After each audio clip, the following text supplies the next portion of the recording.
roadmap developed in collaboration with experts and community members. This plan identifies smart and renewable energy as essential to reducing our reliance on fossil fuels.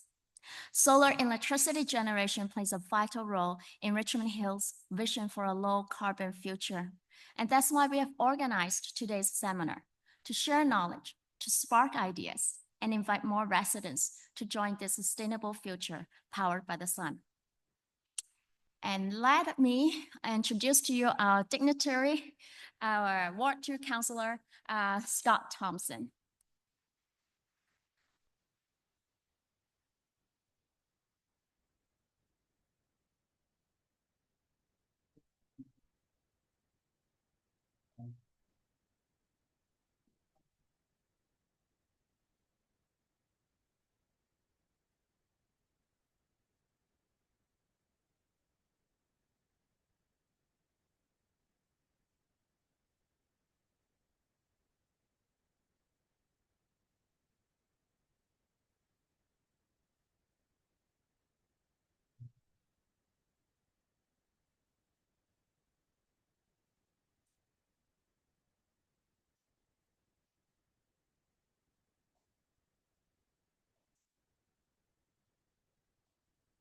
It's more than just what we can do in the home. It's what we can do in our everyday lives. So we have people from all sectors, whether it be transportation, whether it be home, energy, audits, things like that.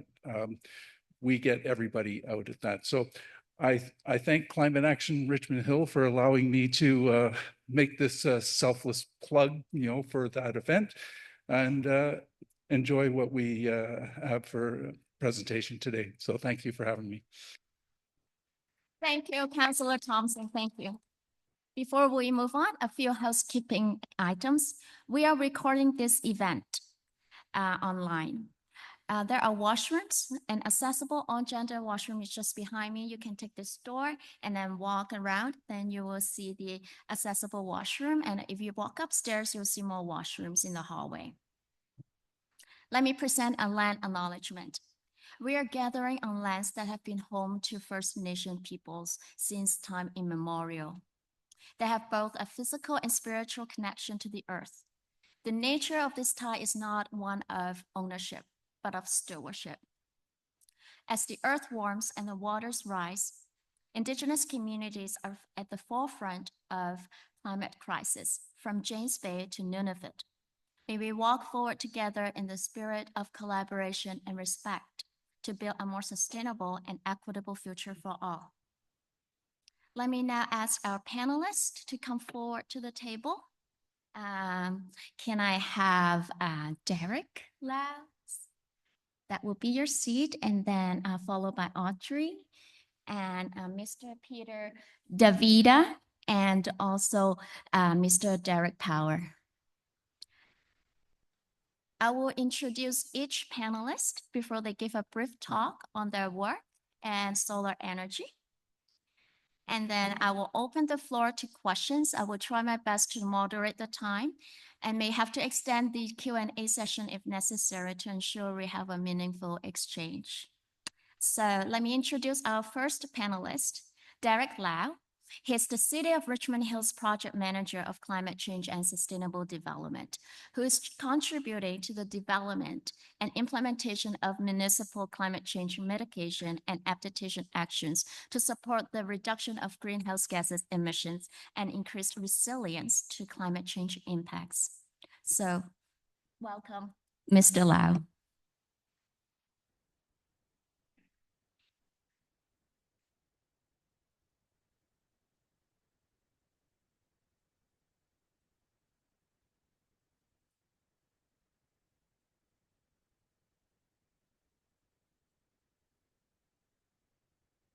Next slide. Yeah, thank you.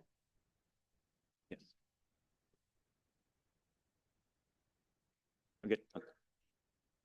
Oh, okay. Okay, appreciate it. Thank you. Next slide, please.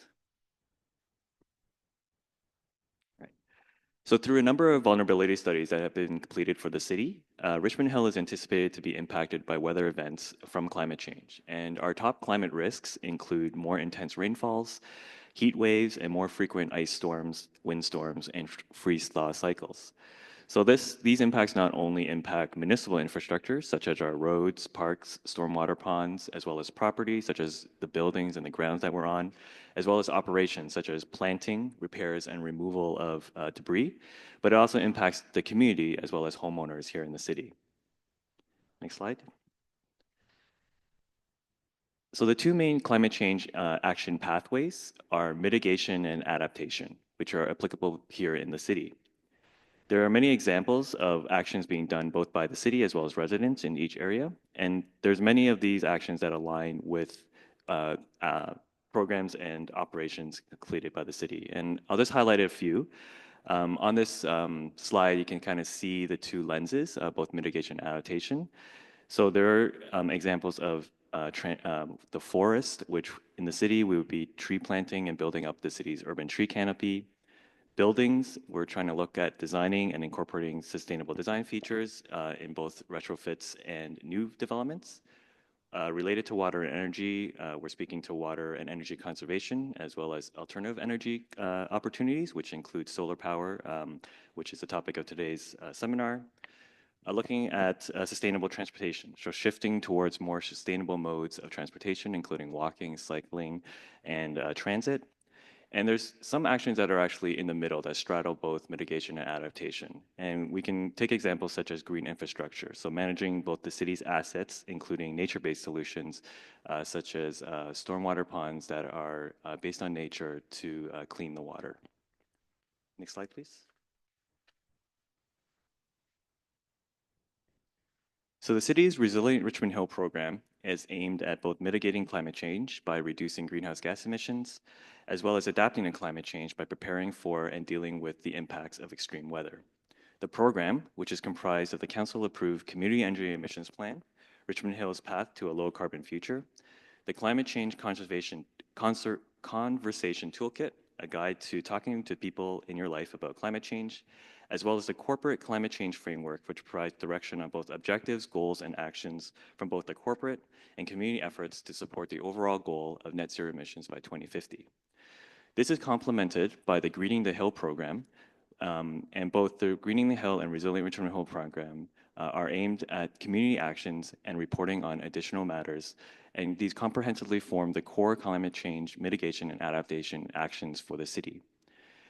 The actions within these plans have been, since the release of these plans, they have been most recently integrated with many other of the city's updates to plans, including the strategic plan, official plan, transportation master plan, and asset management plan, amongst others. And what we're trying to do is really integrate the climate lens into all city operations and plans and programs, so that we're effectively doing it from the corporate view, but also having actions in which the community will play a large part in our efforts to reach our net zero emissions by 2050.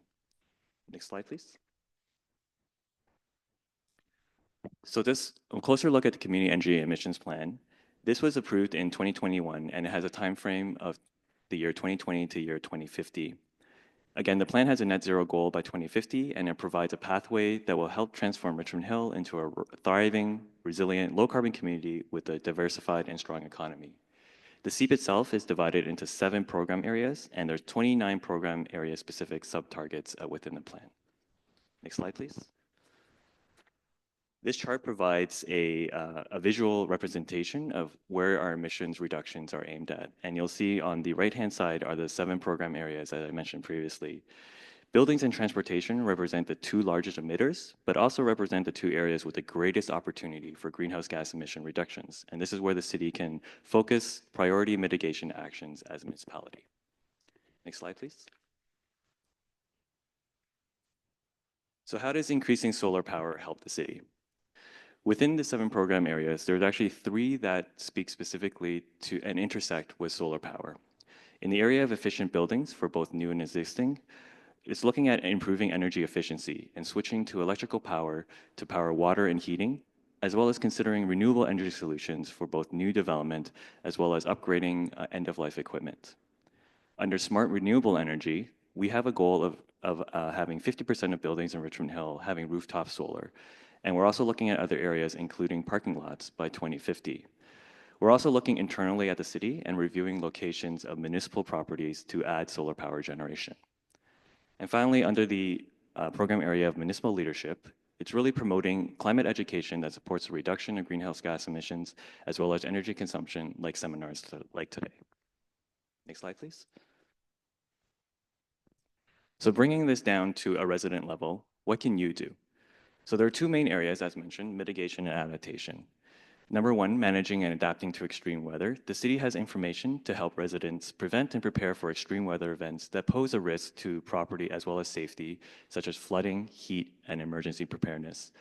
I believe these slides will be shared after the event, and we have links to that information. The second is looking at home energy improvements and incentives. So this is the mitigation part, and we're looking at promoting sustainable energy use to lower energy consumption, as well as associated costs to improve air quality and reduce greenhouse gas emissions, and that includes the consideration of solar panels. Next slide, please. So the last thing I'll just leave everyone with is a new program that we've started in collaboration with Enbridge Gas, and it's a new My Heat thermal map tool. And this is available on the city's website. This tool, available to Richmond Hill as well as Markham, Burlington, and Vaughan residents, allows residents to look at a free tool to look at your rooftop thermal imaging. So really, you can see where your home is losing heat. It functions very similar to Google Maps, so you just punch in your address and it'll pull up a personalized report of your home, and it gives you an indication of areas that you might want to look at that are less energy efficient. And through that tool, it'll also look at other areas that you might want to look at to upgrade your home, including the consideration of solar power. And a link there again is provided to access that map. So I'll just leave everyone with that. It's a context of how the city's mitigation and adaptation climate strategies and plans, as well as how solar panels and solar considerations fit into that program. And I'll leave it to my other esteemed panelists here to talk more about the details of consideration for solar power. Thank you. Thank you, Mr. Lau. Our next guest is Audrey Bayens. She is with the Goldfinch Energy Collective. Let me just turn this on.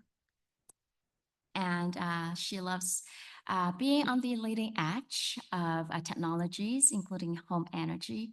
So she is a registered energy advisor, and she has applied them to her century-old farmhouse. And her passive house barn has a microfiche solar array as well. Audrey lives in Stouffville, York Region. He loves meeting homeowners who want to contribute to energy solutions and taking climate change action and enjoy the outcome of a healthy and comfortable home. So, Audrey, you may start. Hello, everybody. Hello, everybody.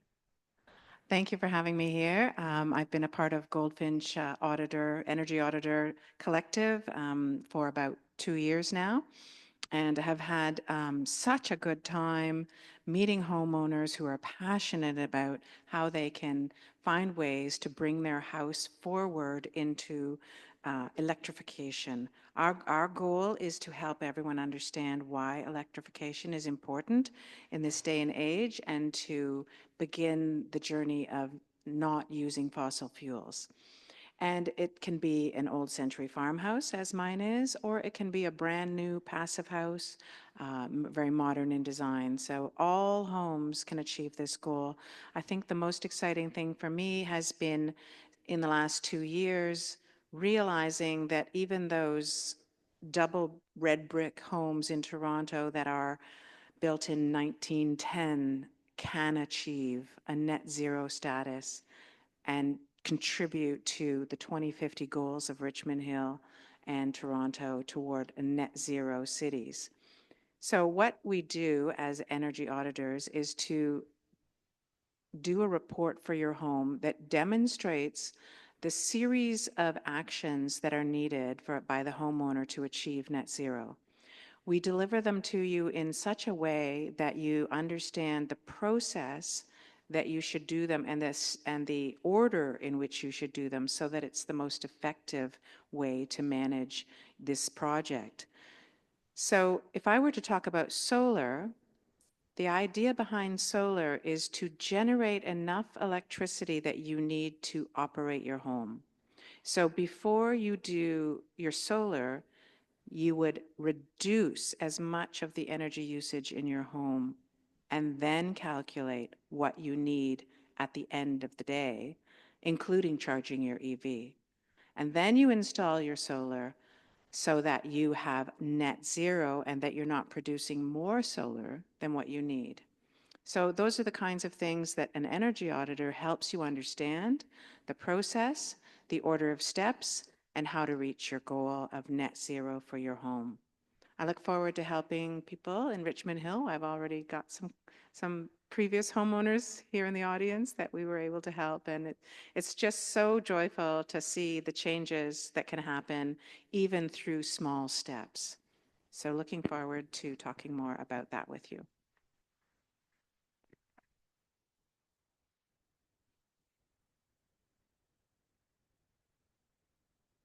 Moving on to our third panelist, Mr. Peter DeVita.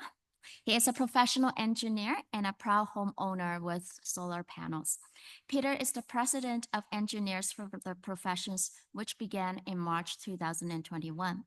They are a think tank highly oriented to making political change that will lead to greater utilization of engineering and technology-related professions.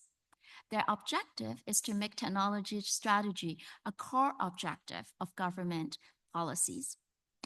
The environment and energy generation is part of the thinking. So let us hear from him.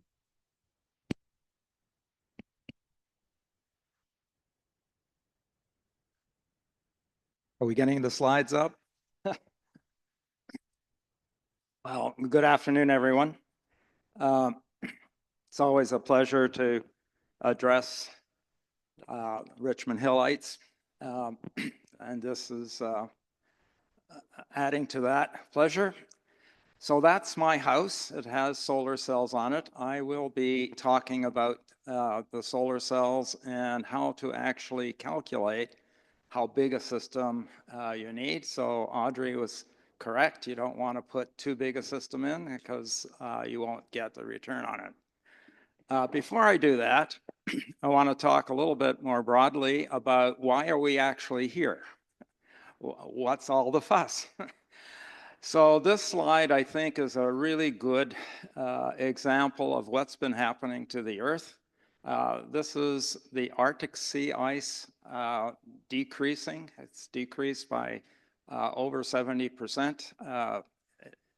And you can see the red line going down.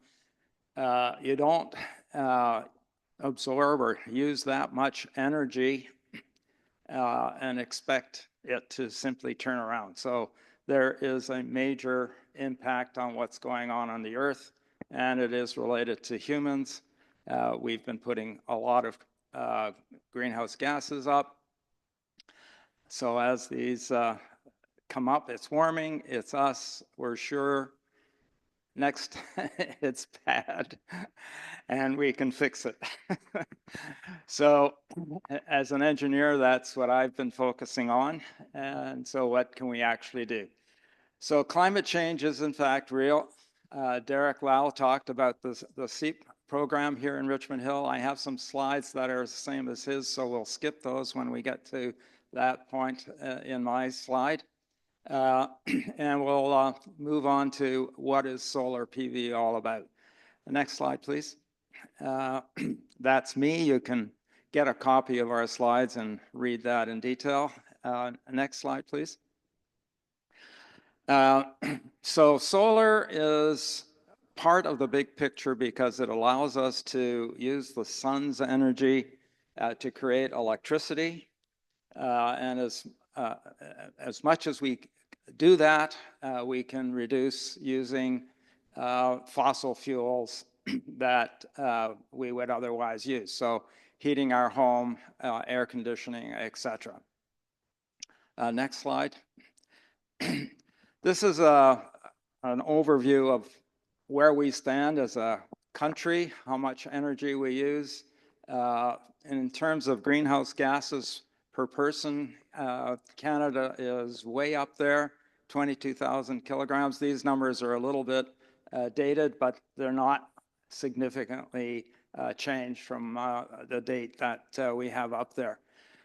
So not only do we produce a lot of greenhouse gases, we are major exporters of oil and gas. So we help other people in the world create greenhouse gases, which is not something we should be proud of. Next slide, please. So our key objectives is to stop burning fossil fuels totally. We need to do that. By the way, one of the ways we need to do that, as I mentioned, we export oil and gas. We've got this pipeline that we've been talking about going through BC. Well, China has now reached 50% of its new car sales are EVs. It is the largest user of windmills and solar systems in the world. So what the heck are we putting a pipeline across the mountains for? China doesn't need our oil and gas, period. By the time we build it, there won't be any market. So save the $7 to $14 billion and invest it here somewhere else in Canada. Make fabrication plants, for example. The next slide. So this this shows you sources of energy. So solar is incredibly big, 10 to the power of 24. The Earth, 10 to the power of 21. And you can see how much energy is used on the Earth, anywhere from 1,000 to 1,000,000 times smaller than the Earth or solar. So there's an incredible amount of solar energy. In fact, the amount of solar energy that falls in one day on the Earth is enough to power the entire planet for a year. So we've got lots and lots of energy. It's a matter of how do we collect it and use it. Next slide.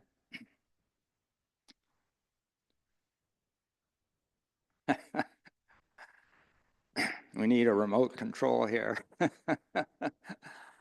I do want to make a couple of comments about utility level sources. Canada, 100 years ago, was totally self-sufficient. And with Trump's tariffs now forcing us to rethink what we're doing in Canada, we need to again think about becoming self-sufficient. We actually lead the world in energy sources. I know Prime Minister Carney has talked about being an energy superpower. Well, we're virtually there already. So there are three different technologies that we're at the leading edge of. The first one is SMRs. I think I've got slides on each of these. Could you flip to the next slide? So that's a small modular reactor. These things can be built on a small footprint. Darlington and Pickering have the first SMRs being installed now between now and 2030. They are modular. They are terrific for distributed generation. So if you want to put power in Northern Ontario, look to SMRs. You don't need to connect these via transmission lines. They can do cities from 20,000 to a couple of 100,000. Put a couple of them and you're all set to go. Next slide. Earth Energy Systems is a new technology coming out of Western Canada, Ever Loops in Alberta, and Deep Earth Energy in Saskatchewan. These folks harness the energy from the core of the Earth. So I showed how the core of the Earth produces all this energy. It has been doing it for 4.5 billion years. All of that heat goes out into outer space. So what these two companies have done is they capture some of that heat, they borrow it, produce some electricity, and then let it go back out into space. Terrific technology. It's a $1 trillion industry that Canada is leading the world in, and we really need to do a lot more of this. Everloops is putting in their first production unit in Germany, and Deep Earth Energy Systems is putting their first production system in Saskatchewan, funded by the Saskatchewan government. Next, fusion power. We've been talking about fusion for 50 years or more. Well, General Fusion in Vancouver has finally produced a prototype last December. Canada is the first in the world to produce a fusion power generator. This is amazing news. Why aren't we paying more attention to this? The UK and the state of Pennsylvania have actually signed a contract with General Fusion to put in fusion systems.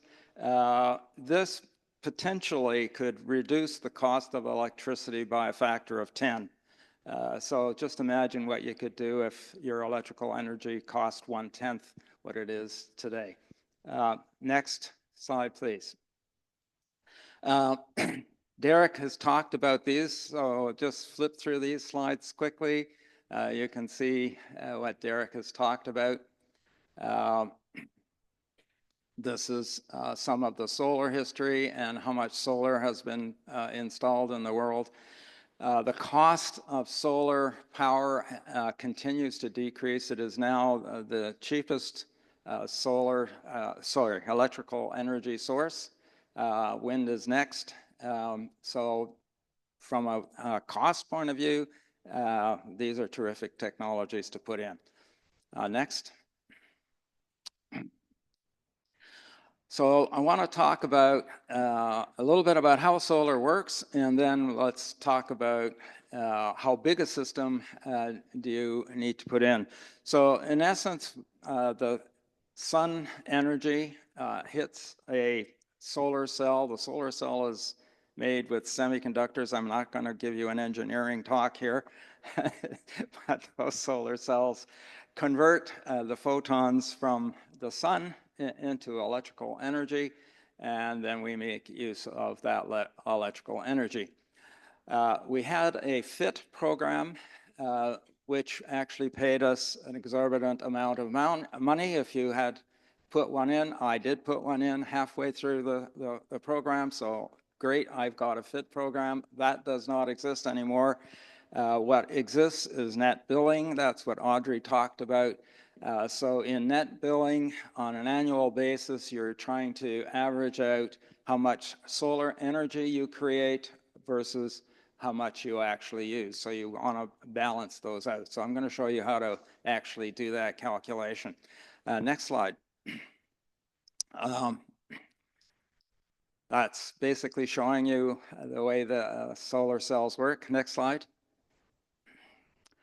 I guess we can pass that. So part of the solar system, of course, is you need to connect to the power grid.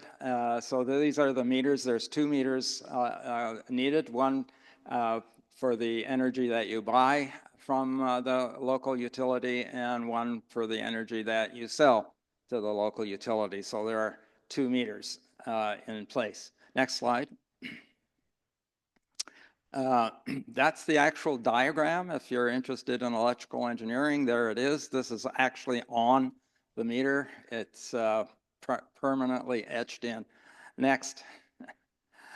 That's what the inside of those switches and connections look like. Next slide. So the electrical output from a solar cell is direct current, DC. It needs to be converted to AC. So part of the system that you have to have in place is to convert that DC into AC power. Next slide. So how big a system do you actually need? Next slide. So basically, you're going to try and match your energy consumption to the energy production. I've given some additional electrical engineering terms. So if once you can download this presentation and read this in more detail, but we're going to skip to the interesting stuff. So over the course of a year, this is the average generation you can expect. So obviously, you get a lot more energy when you get more sun, and that's in your summertime. And of course, the wintertime, which is the wings on this diagram, there's less energy. I'll show you some charts on exact numbers. Next slide. So there is an example of 1 year. I've got more detail that I've added. Let's flip so you can see how much energy was created there. These are the energy production from my solar cell from 2020 to 2024. I don't know if you can read that from here. I can't, but you might be able to. So I've done the averages, and you can see that the output goes up and down. I did have an issue in March of 2024. You can see that's way down. That's because I had a fire in my electrical panel, and when Electra replaced the panel, they forgot to switch the meter on for a month, for 6 weeks. So we lost the energy generation for that period of time. I wrote to them, but they never answered. In any case, so if somebody does some work on your electrical panel, make sure they put the switch back on. Next slide, please. Okay, so calculating how much you need. What you would do is look at your actual energy bills for a year. Add that energy consumption up. Then you would multiply that or divide it by the number of hours. Now in Richmond Hill, we get approximately 1,166 hours of sunlight. That varies. We'll show that to you. But that's close enough. So kilowatt hours is kilowatts times hours. So if you know how many hours of sunlight you have, you divide that into the number of kilowatt hours that you've used in your year. That gives you your kilowatts, and that's the size of the system that you want to put on your roof. Next slide. So that's what a typical bill looks like. You have to go hunting around for the consumption. The bills seem to have changed over time, so whatever it is today, you need to find the kilowatt hours, and you need to add that all up. Next slide. So there is the year, one of the years. Next slide. So this is an interesting overview of Canada, how much sunlight each province gets. It's interesting that Saskatchewan gets more sunlight than any other place in the country. Next slide. So the net billing calculations, the average for Ontario is 9,500 kilowatt hours. Ontario has 1,166 hours, and so dividing those two out says you should put in an 8.1 kilowatt system. These are pretty approximate. You can't get 8.1 exactly in a solar cell. It'll be either 8 or 9 or 10, so you want to get close. Next slide. So I pulled these together. I don't know if you can read all of these, but this is the actual consumption data in my house. So we added an electric vehicle in 2023, and you can see how the energy consumption changed with that. And then in 2024, we added a air source heat pump, and so you can see the difference there. As you add energy back in the bottom left-hand corner, you can see the different sizes that you would need to accommodate either an EV or both an EV and an air source heat pump. Next slide. I think we're pretty close to the end. This website will actually do that calculation for you. Unfortunately, I don't have control of the system here. Otherwise, I'd bring up that website and it shows you exactly how to do that calculation. Next slide. I think I'm near the end here. Yep. Yes. Okay. We're done. Great. Thank you.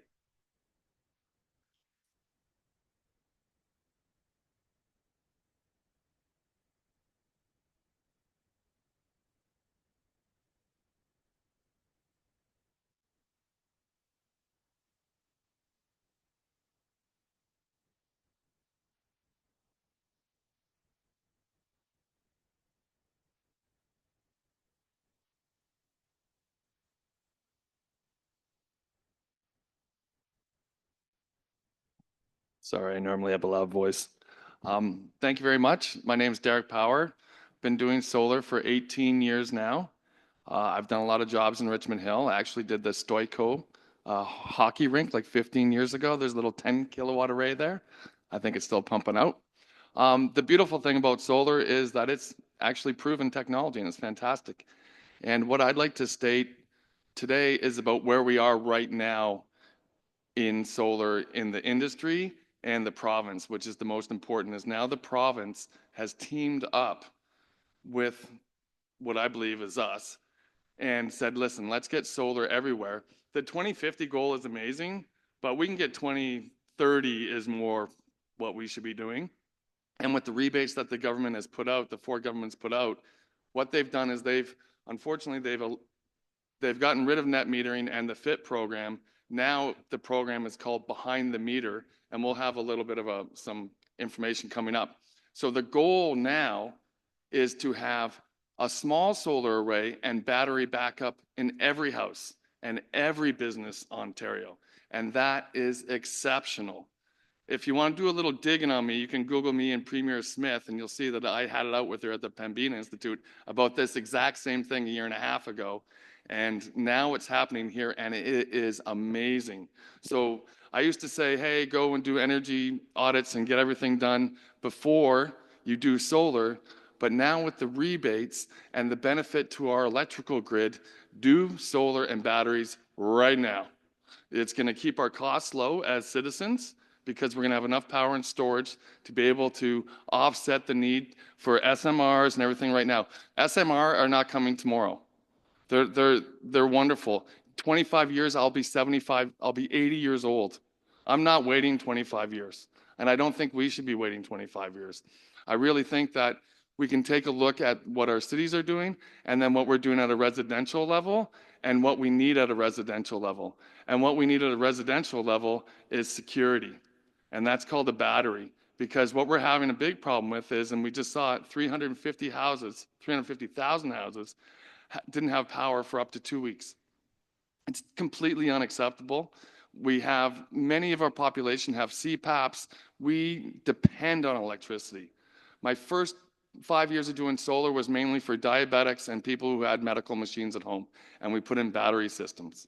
And we put in a $20,000 system, which was 4 solar panels and 10 batteries. Now we can do that for $4,000. So what I'd like to show you is that these are the average size of systems that we recommend to constituents such as yourself. So if you have an average power bill of $150, which is about 2 people in a home, up to $250, which is a pretty nice McMansion with a hot tub, okay? Those things this is our average lifestyle of a single dwelling.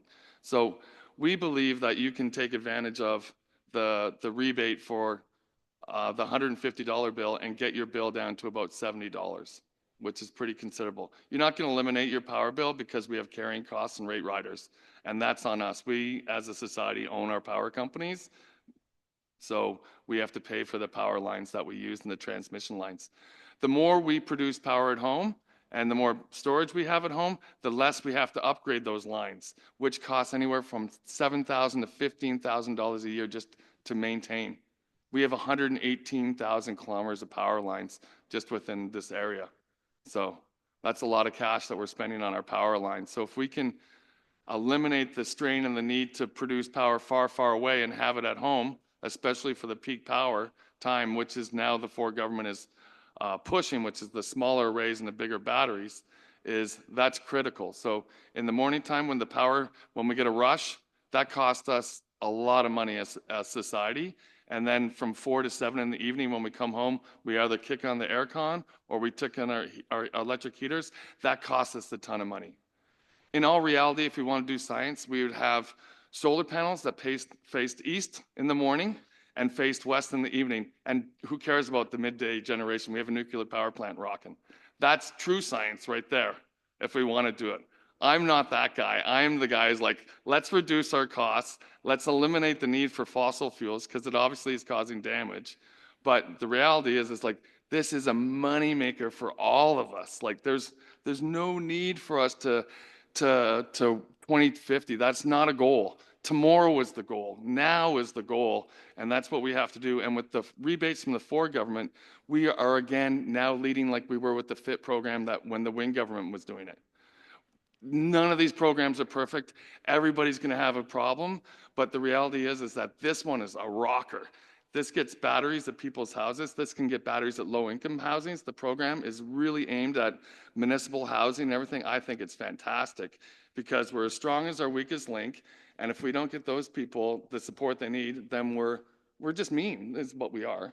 And then what we want to do is we want to alleviate the strain of where the kids are coming in like, oh, the kids are horrible, they're not doing anything. I have some of the most fantastic workers who are 19, 20 years old. So I call BS and anybody thinks that kids don't do anything.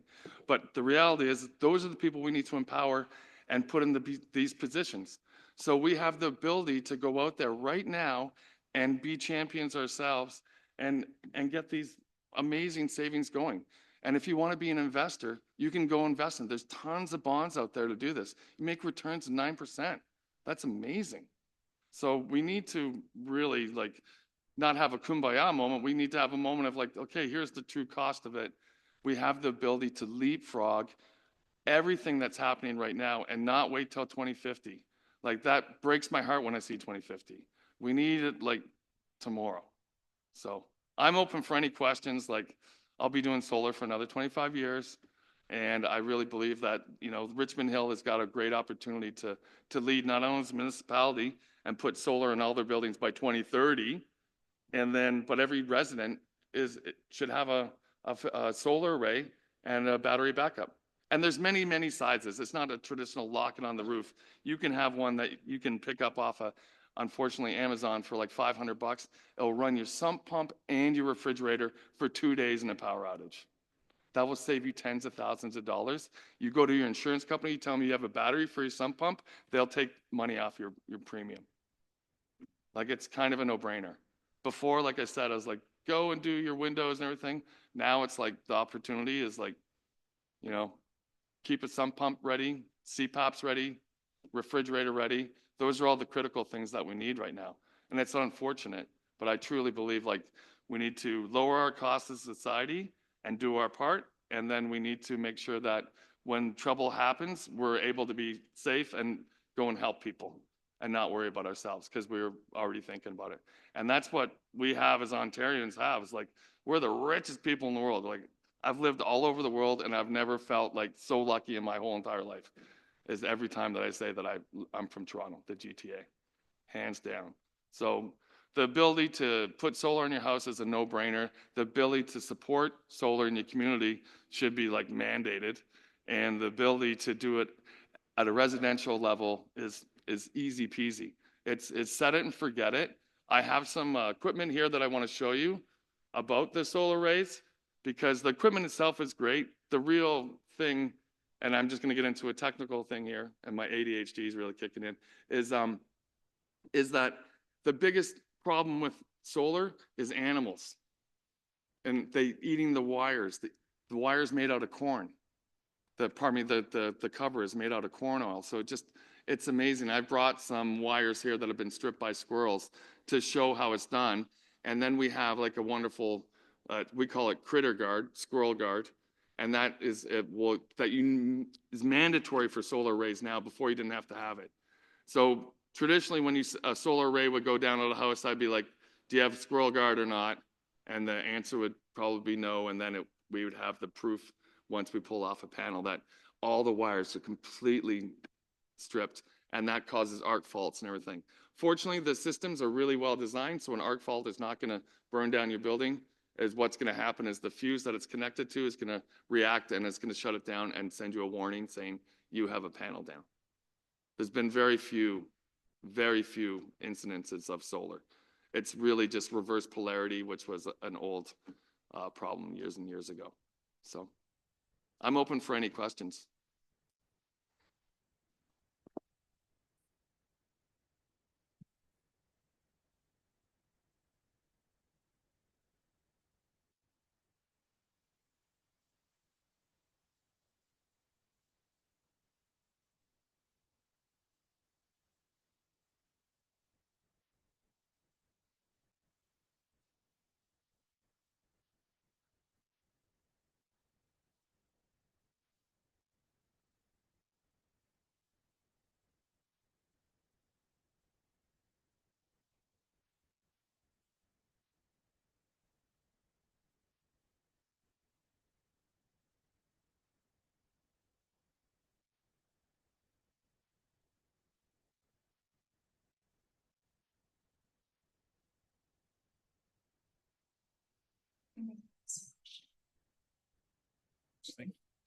Okay.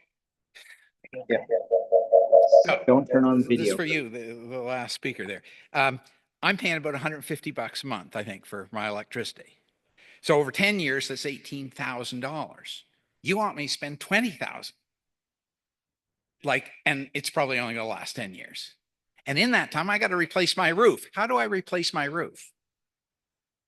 What's that? No. Your solar thing. Pardon me, check. The solar panels themselves will last 40 years easy. There's a 25-year warranty in all solar panels. Check. Okay, oh, for the Zoomers. So solar panels themselves. So solar panels themselves last 25 years. I have a solar panel here that's 15 years old and barely has lost any voltage. The power electronics, again, they will last 20 years, the full warranty on those. So I appreciate that, but that's just not true. Well, okay, but I'm only going to last another 10 years. I know, but you were talking about equipment. I totally agree. Okay, okay. But what about my roof? In that 10 years, I'm going to need a new roof. So now I got all these nice solar panels on my crappy roof. Now what? Well, a good solar installer will say, hey, you should really have your roof done before you put the solar panels on. If they don't do that, then they're not really looking out for you and you should change it up. But anything underneath the solar panel will actually be almost identical to what it was when the solar panel goes on the top. So depending on the solar and your roof age, if it's underneath the solar panel, your roof is not aging at all. It's actually another thermal barrier. So there's more science involved in that. How do you attach the solar to my roof? And don't say you put a hole through my roof. We do. We put a 4-inch lag bolt in there. And we do it 40 times, but we use flashing. And I've done over 400 houses, and I've never, ever had any claims at all.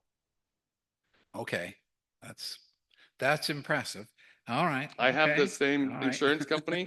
I have the same insurance broker. I've never had a claim. I've never had a worker get hurt. Everybody gets to go home safe and paid. All right. This is Canada, Okay. right?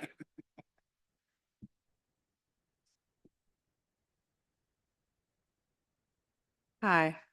Speaking from personal experience, I have a 10 kilowatt fit on my roof, and you have to sort of think of it as a legacy for your home and increasing its resaleability. In the future, things will be adjusted so that when you sell your home, you need to provide an energy assessment of your home for the new homeowner.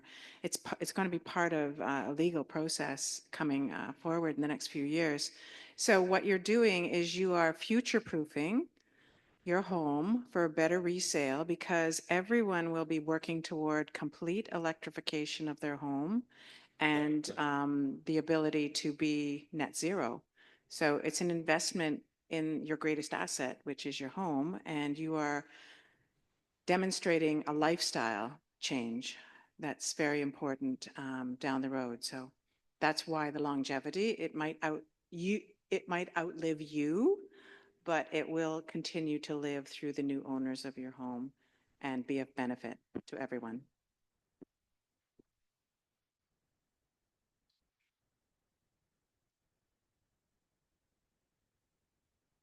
Okay. We have a question from that side. Please. I'm not, yeah, I don't think that's on. Tilted us, should speak. Oh, it tilted it too much. There.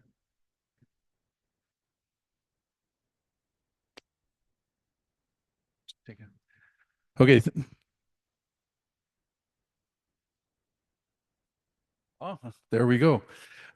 Thank you very much. There's a number of things that actually caught my attention. Peter, you had actually talked about whatever the number was in dollars to move a pipeline out to the coast. And then Derek, I think you had said, or in your presentation you had where, I think it was yours, it might have been Peter's, but Saskatchewan gets the most sunlight. Okay, that was the Peter's and so forth. So I guess my question is, what about moving transmission lines from, say, Saskatchewan? If we had, and let's face it, there's a lot of space out in Saskatchewan that easily we could have solar farms or something like that. I mean, what is the pitfalls of, say, having transmission lines moving across the country from where we get the highest yield for solar? So I guess is that something that, do we start to lose the integrity as they go across transmission lines, or what exactly might be the problems in that particular area? What you're suggesting is theoretically possible. The problem with transmission lines is that they're vulnerable to weather events. So storms, ice storms, hurricanes, tornadoes take them down. And every time you do, you're looking at another $1 billion expenditure. So what you want to do, and I think what electrical engineers are now looking at, is distributed generation. So you could do solar farms, but what you want to do is power the local neighborhoods. So you want to remove transmission lines as much as possible, not put more of those in. And you want to do that in different places. You could put it underground, but it's really, really expensive if you do that, particularly when you're going through the rock in the northern shield there. So SMRs, earth energy systems, solar, even wind. China's got a lot of wind and solar in their northern areas, and they're powering those systems there. I hope that answers what you want. No, I do appreciate the answer. Just curious though, because if you're doing pipe, for fossil, what about conduit instead of transmission line? The conduit wouldn't work? No, it would work. You It's just could too do much that. heat. They literally shoot nitrogen through power lines. So there is a concept of using a dirt boring machine, so you can put them underground and then capture the heat. But really, what we have here in Ontario is we have all this money that we invest in batteries and EVs, and we haven't dove into the EVs because everybody's kind of backing up. But all we have to do is just turn those into home storage. Pretty simple stuff. It's the same cell. It's the same cell. I would not use EVs to do home storage. Don't do that. Sorry. What's the difference? The difference is the EV battery is a very special battery. It costs a lot more money to make that. It's the same cells. No, it's not. The utility batteries are much cheaper. There's no constraint on the weight of a utility battery. So you can get, Tesla has utility batteries. If you want to get a power wall and put that in your house, you can do that. What you're doing with your solar is probably good. They're all made with the same cell. Yeah. Well, an EV battery needs to be charged fast. It needs to be lightweight. It needs to last a long time. Hear me. I mean, the cells, the technology we have here is we can go DC coupled or AC coupled. we're nitpicking. What I'm saying is the technology is already here to make a home battery at the same factory as the EV factory is not much of a retrofit as it would be to Okay. build the factory. Let's say we disagree. Yes,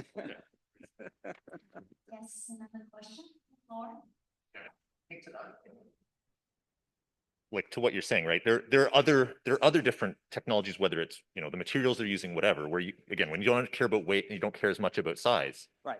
that the scale of that and the price on the batteries is going way down. Like there's amazing technological stuff that's happening there that you can't, Correct. you just can't put in a car. So, Yes. but how you connect it, who cares, right? Like that's your point, is it's going to connect the same way.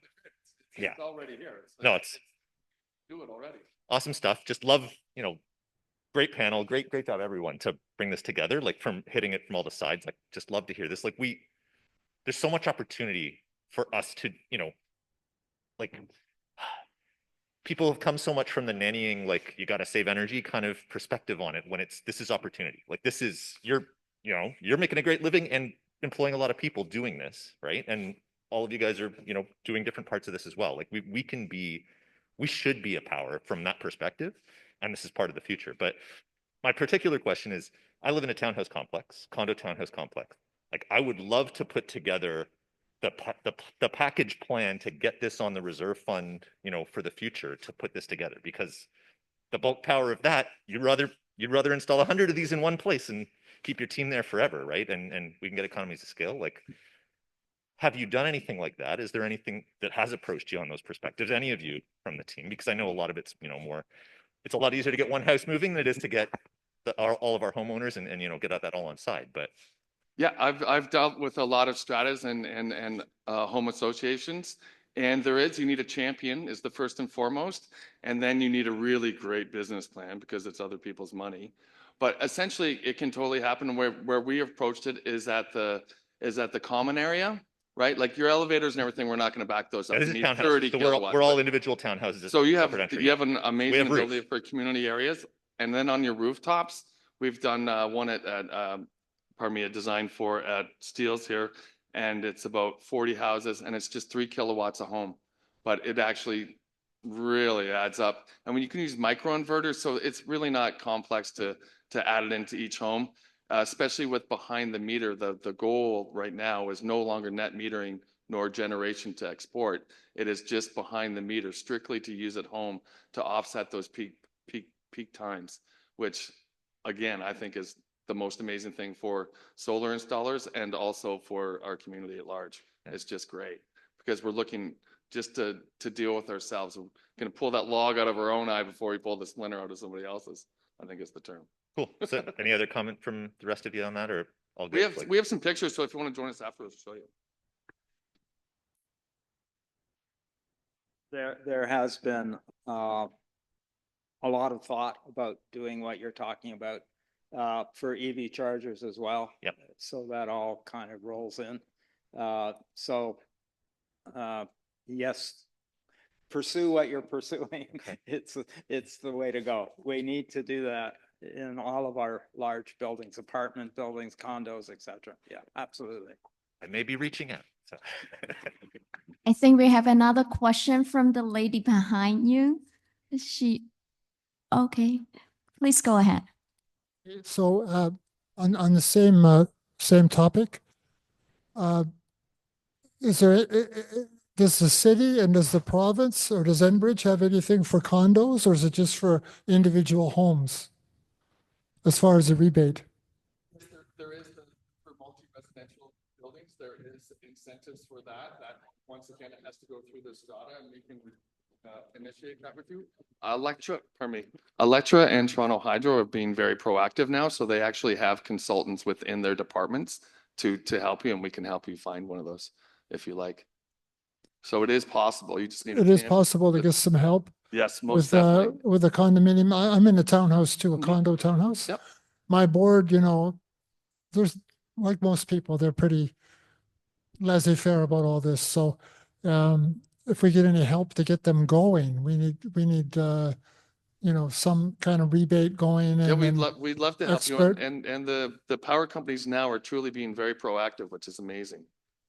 Okay, and is the province doing anything on The those? province, Doug Ford is leading he's awesome. Well, he's changed his tune, right? In the last, It's amazing. It's amazing. he canceled everything and now he's bringing it back, right? It is, because the reality is we need power, and solar is not the answer. And I hope that I'm not coming across like solar's the answer. Solar's the first 5 or 10%, and it's easily deployable. It solves so many problems. Like, it gives us instant power for the morning when we need it, in the peak, and in the evening when we need it. And then it gives us employment for all the youth that we need jobs for, to empower them. It's like tree planting in College Pro. Like, this is the people that should be installing solar panels.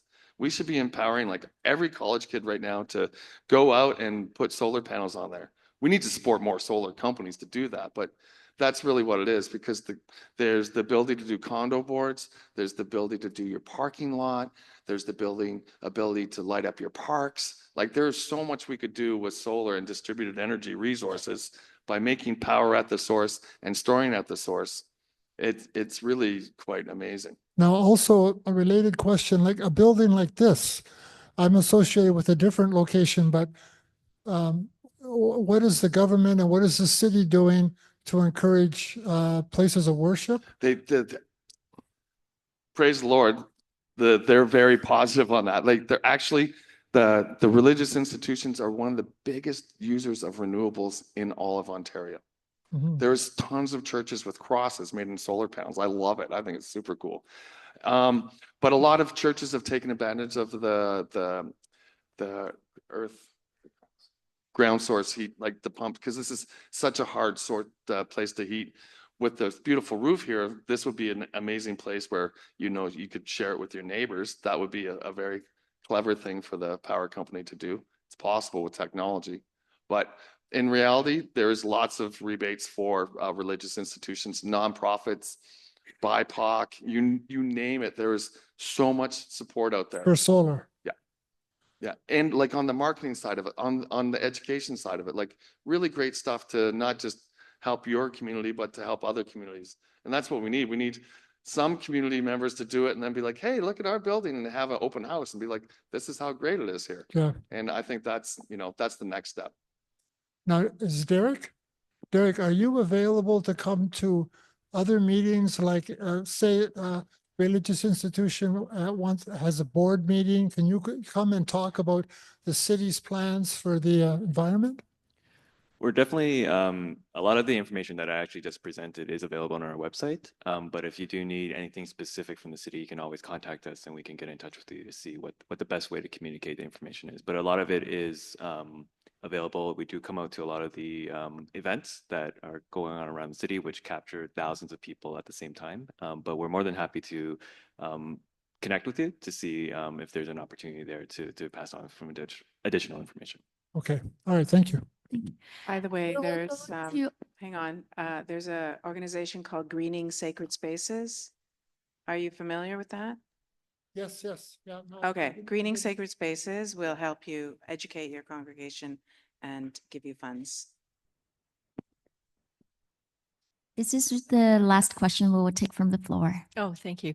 Audrey, I don't know if this is a question you can answer. So you've been to our house. So our roof faces north-south with a bit of a porch. So is this something that you do? Do you do an assessment? Because it was a gentleman who had solar panels on, and we invited him over to do, I don't know how accurate his assessment was, but because we've got a large tree, maple tree from our neighbor, he felt that we weren't a candidate. But then I was thinking, okay, 6 months out of the year, that tree doesn't have leaves on it. So is this something that you do? As an energy auditor, I help you assess the whole home for reducing your energy usage, but the solar companies like Derek are the best ones to assess. So Yeah. Derek, you say you assess it?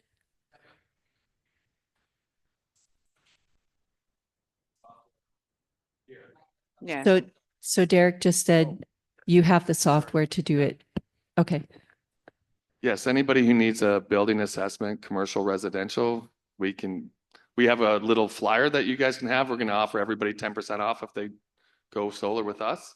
And then we can do a little TV show and bring in the councillor and the mayor and get Richmond Hill like rocking, because that's why I came here. It's my daughter's birthday today, so I'm here for solar. Thank so. you. Thank you. A round of applause for all our wonderful panelists today. We are deeply grateful for your precious time and expertise, and thank you to all our volunteers who helped make this event possible. This concludes our seminar, and next for in-person audience, please do join us in our display and networking time with our panelists in the hall just behind me. Zoom guests, please take a moment to visit the link we will send out to you to share today's recording and resources. We will upload them later there today. We will also send the link to all our registered participants. We encourage you to visit the Cities of Richmond Hill Climate Action Plan webpage and learn about how you can get more involved in your daily actions. There is a donation box outside the hallway that you can put a few dollars in and help cover the cost of today's event. But be mindful that we will not issue tax receipt. And goodbye. We hope you all have a great and climate-ready summer.